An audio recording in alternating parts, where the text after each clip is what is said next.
Hello കൂട്ടുകാരെ, കുറേ ദിവസങ്ങൾക്ക് ശേഷം നമ്മുടെ പന്നിക്കുട്ടൻ വീണ്ടും വന്നിരിക്കുകയാണ്. ഒരുപാട് വാഴയൊന്നുമില്ല, കുറച്ചൊക്കെ ഉള്ളൂ. അതിൽ ആളൊരെണ്ണം കുത്തി നശിപ്പിച്ചു. പിന്നെ തൊടിയിലുള്ള തേങ്ങയൊക്കെ, രാത്രി വീഴുന്ന തേങ്ങയൊക്കെ ആൾ കുത്തി തിന്നും, ഇല്ലെങ്കിൽ പൊതിച്ചിടും. അതൊക്കെയാണ് ആളുടെ കലാപരിപാടികൾ.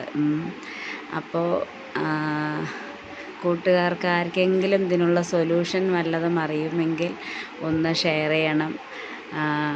അതുപോലെ തന്നെ എന്താ ഇതിനുള്ളൊരു സൊല്യൂഷൻ എന്നുള്ളത് ഞാനും കുറേ ചെയ്തു, ഒന്നും രക്ഷയില്ല. ആൾ അതിനൊക്കെ അതിജീവിച്ച് വരികയാണ്.